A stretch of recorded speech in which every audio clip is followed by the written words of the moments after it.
we've reached the halfway mark. The fourth talk is by Ronan Lashermes. Ronan is currently a research engineer at INRIA, and he's going to answer for us the question, can we solve timing side channels in the CPU? I hope the answer is yes, otherwise it's going to be an anticlimax. So over to you, Ronan.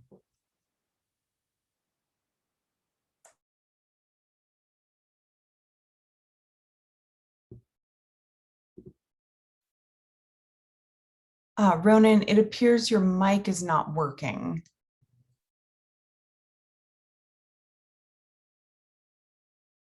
Now, can you hear me? Yes. Okay, so I'm going through with the webcam then. So can you see my slides? Yes, we can. Okay, perfect. So thank you for the introduction then. Unfortunately, the answer is more balanced than that. So I'm Ronan Lashermes from INRIA in France, and I want to talk about timing side channels in the CPU. And this talk will be related to the FENST informal group. So this is my personal take on the ideas that we have. So keep in mind that this is not the official stance of the group, but just my personal opinion. So I want to start by motivating. The talk by showing you that the issue is far more general than just cache timing attacks. And then I want to give you mental models on how to think this issue through. Then we'll talk about the ISA modifications that we can propose and what are the trade-offs.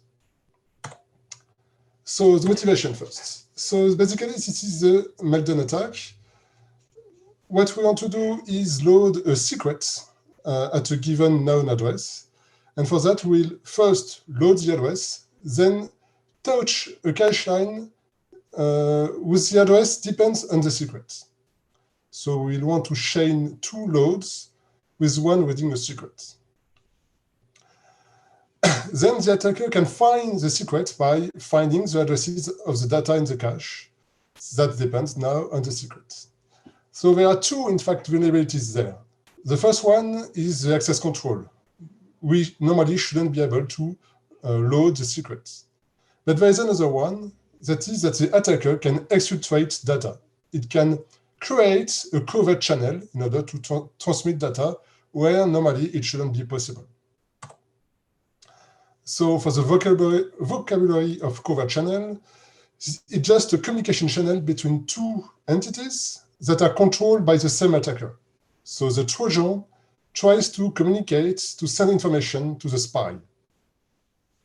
In this particular case that we are looking into, we just want to focus on micro-architectural leakages, meaning that the attacker cannot send information using registers, memories, special registers, or any architectural features. Only micro-architectural features will be used. The communication will be done like that. The Trojan wants to send a value, I, and we'll try to encode it into the microarchitecture. Then we'll switch to the domain of the spy, and the spy will test a value O. Then we have a success if the spy can determine if I is equal to O. Okay? With these two informations, I want to give you an example. So cache timing attacks are well known now, and a bit too much because a lot of people think that they are the only vulnerabilities. So I want to show you that we can create a covert channel really similarly to cache timing attacks with, for example, the BHT, which is a branch history table. So this is the simplest way to do branch prediction. Basically, you will look at the branch instruction addresses. You will keep like the 4 lowest bits, for example. And for each of these values, for the lowest bits, you will have a counter from 0 to 3 that counts the number of taken branches out of the last 3 branches. Okay, so we will see it when we place the attack. To do the communication, we'll have a gadget. which is filled with branch instructions. And more precisely, we'll have instructions that branches to the end if A0 is lower than A1. BLT is branch if lower than. So first, we want to clear all the counters. For that, we'll call the first instructions with a not taken condition. So the first instruction is executed, not taken, the corresponding counter is decremented. Then we go to the next instructions, the counter is decremented, etc., until the end. Now the Trojan wants to encode a value I. It will just execute one instruction at address I with the taken conditions. So the counter will be incremented. And we just jump to the end now. Then the spy can test for O.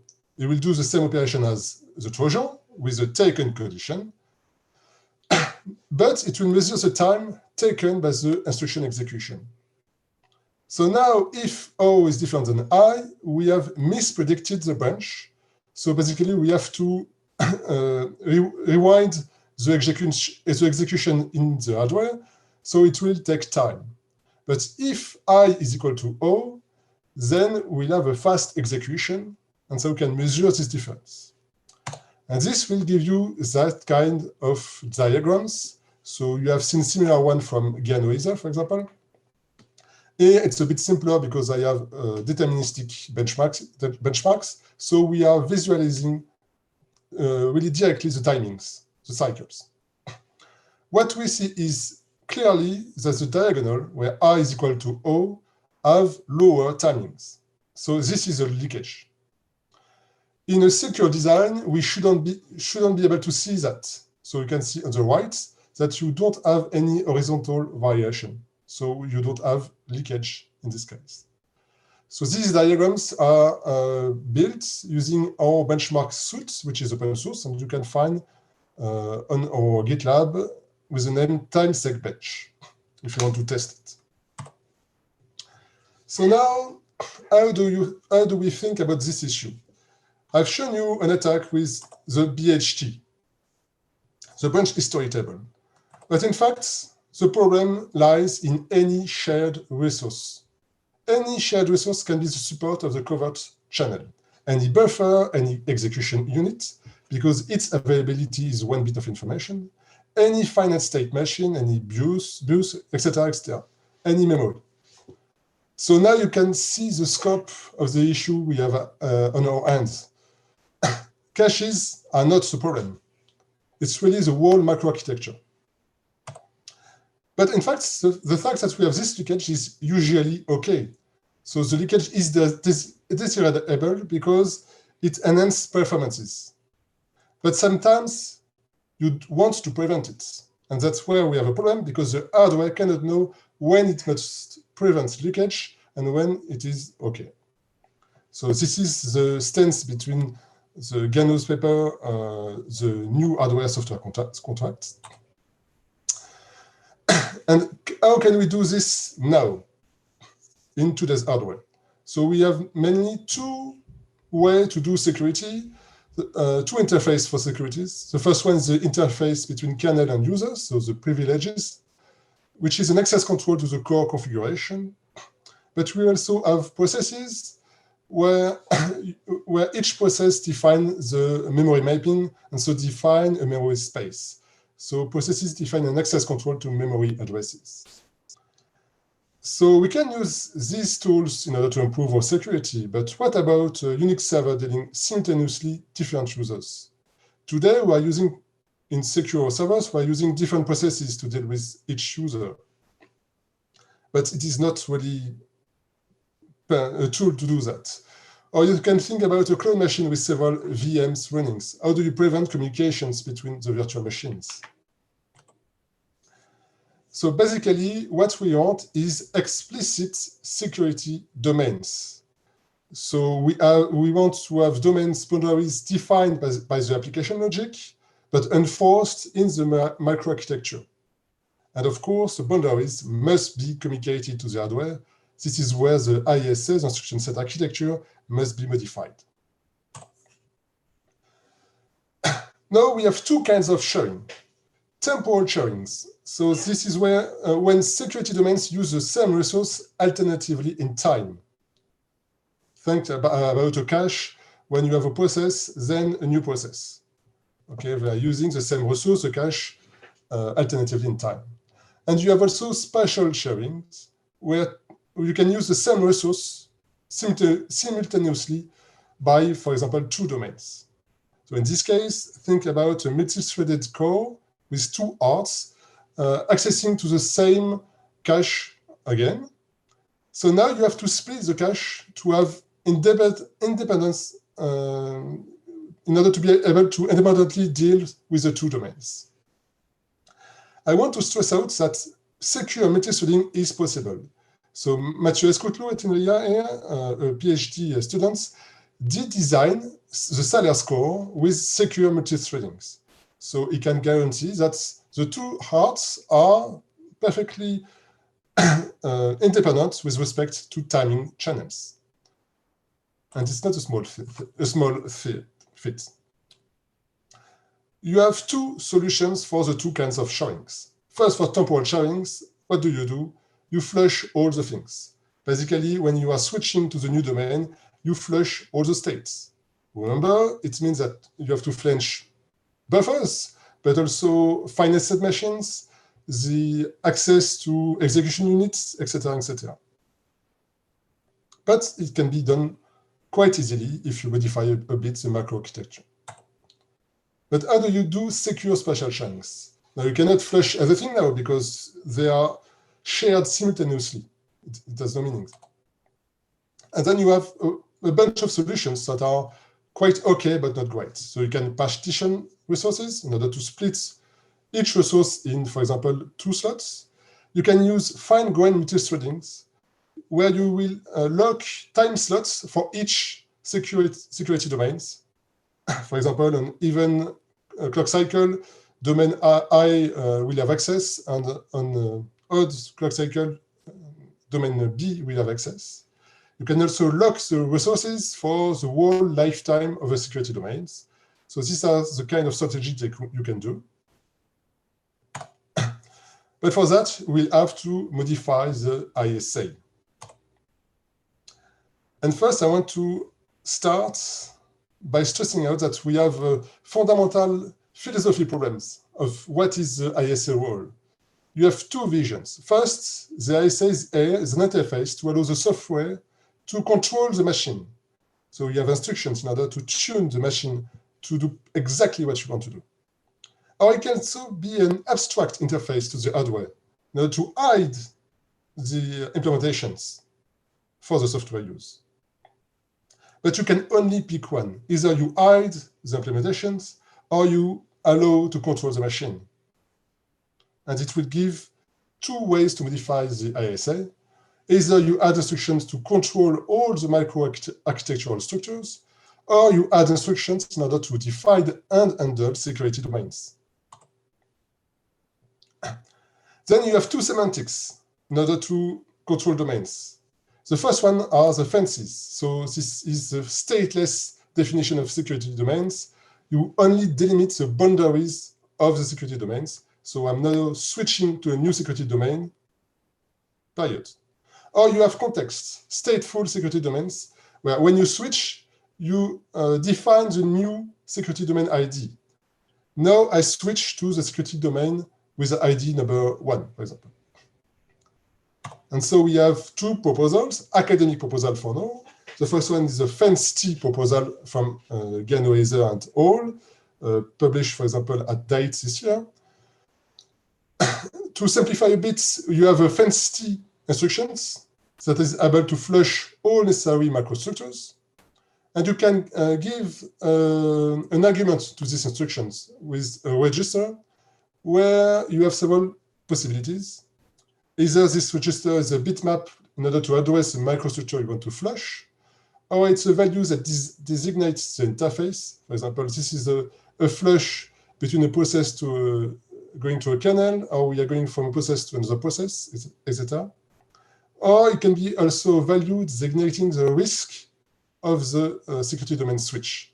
So I'm now switching to a new security domains, but I don't care if I leak information, or the old security domain is critical and must not leak any information at all. So as we have seen, if we flush everything, it's nice, but only for temporal sharing. So this proposal cannot deal in itself with spatial sharings. In order to do that, in the paper, what they basically say is that you have cores that only shared high-level cache, and for that you do cache coloring at high level. But so you are totally forbidding any multi-threading cores.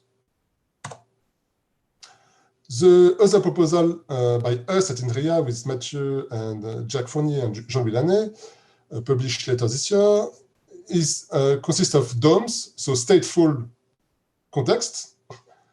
And what we are doing basically is that we will tag the domains with an ID that we can use in the microarchitecture in order to know when we want to flush, when we want to partitionate, when we want to lock resources, etc., etc. And so this allows this kind of stuff where you have two arts systems, two arts running simultaneously, and we can prevent any communications using the, for example, here the L1 data cache. What we'll see is that we have a cost in cycles here in all accesses, and this is because we are doing fine-grained multi-threading, so we have reserved time slots for each security domains. So the issue here in this proposal is that who chooses the security domain IDs? If the attacker can choose the IDs, the whole countermeasures fall. Another possibility also that we are investigating is that can we use process IDs and as domain IDs? Because the process ID is used today in order to tag the TLB for the address translations in order to improve the performances. Can we fuse the two concepts? Maybe. So now a small slide in order to show you that we can go further with confidentiality. So basically what we are doing with timings is we want to ensure confidentiality in the micro-architectural state. But basically FENST or any other solutions against these leakages should be part of a more global confidentiality extension. I want to give you small ideas that show you that we can do stuff really easily. For example, with confidential registers, like you declare, for example, 4 registers as confidential, and we are no longer authorized to leak data, just as easy. You cannot use them to branch, you cannot use them for load and store addresses. Only constant time assertions can be used with respect to these registers, and you can add any additional hardware hardening that you want. For example, masking, hardware masking. Or you can also use security domain IDs in order to perform inline memory encryptions, where you encrypt data in memory upon load and stores instructions. So these are quite easy to define when you have the basis for a confidentiality extension. So the conclusions. So here the problem, we have a bunch of solutions, but we are not exactly sure on the best design, and we really want to avoid bad design. And I think that we should learn from the cryptography community, where they show that you cannot think about just being reactive by patching issues as they appear, which is a bit where we are now considering the timing issues in hardware. We also have to deal with complexity as a security topic on its own, because if we have too many security decisions, if you have an extension that is too complex, it increases the attack surface and reduces the security. And at the end, it must also be clear and simple. Everybody should be able to use it, because if not, again, the security goal is not achieved. And in this example, I want to give you the example of the last generation crypto library. So you don't use anymore the IES, where in CBC mode, for example, with your own IV and you want your own library. What you do is use libsodium, for example, where you box encrypt, and that's it. And you let the library decide. And we should I think, in my opinion, have something as easy if possible. So thank you for listening, and I really would love to hear your opinion on this topic in order to see really what everybody is thinking. Thank you. Great, thanks a lot, Ronan. So I guess that's an invitation for questions in itself. So there's a couple appearing in the chat already. Let me read those out for you. So Nick asks, what about out of order CPUs where speculative execution may continue using and even bring back the state just flushed from the domain we just switched from? Okay, so to answer probably that, we'll probably need a few academic papers. But basically, the idea is if you are able to tag the security domain in the microarchitecture, you are able to revert the state also in the microarchitecture. For example, tag all your let's say your control flow paths in the speculation. Let's say, how to say that? You tag every speculation with the security domains, and if the speculation is not correct, you just slice everything that is in the security domains. That is not in the security domains. So you evade the state, you invalidate the cache, invalidate all your microstructures that are now incorrect.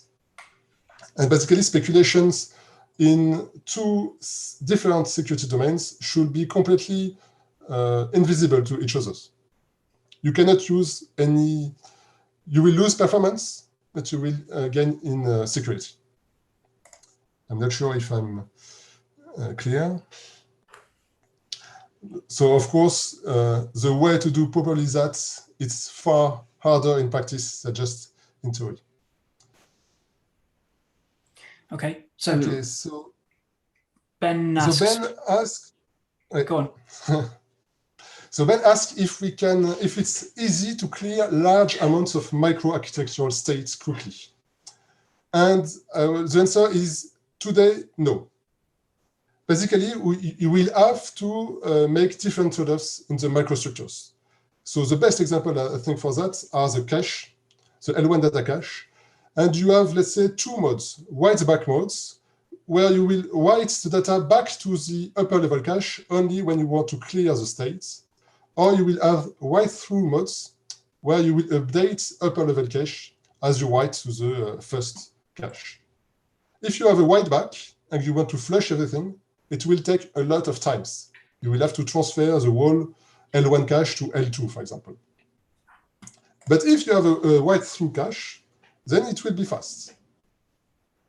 What I think is that now, today, we are using write-back cache mainly for performances. But for security, we should use write-through caches in order to have the best trade-off between security and performances. So this can be done for caches. And in fact, you can have the same trade-off for nearly every microarchitectural state. But we'll have to design your core for it. Okay, I think it answers the questions.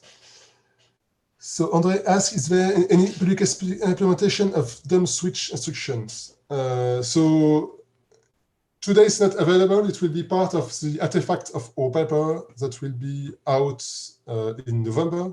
So we have to clean a bit the code, but it will be available for November normally for the CASIS conference. So basically, you have an updated toolchain, programs and cores that use these instructions. Which core are you using to implement this out of interest? So they are from the scratch. They have been done from the scratch. So typically, for the point that Ben made, that we try to modify a core, but in fact, it's a lot harder to modify an existing core in order to modify all the microstructures to handle quick flashing than just make your own. So we have two completely new cores for that. Okay, great. So, well, actually, one last question. I guess we're up against time, but maybe we just squeeze this in. So, Yunsi asks, if you revise the ISA with additional instructions, where do you add these instructions to? What stage, source code or compiler?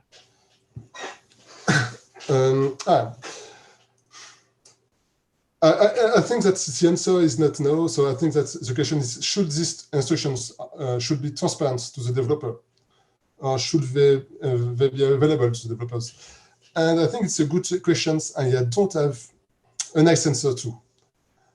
Ideally, of course, the compilers and I think the operating systems should hide them. But it may be interesting to use them in an applications.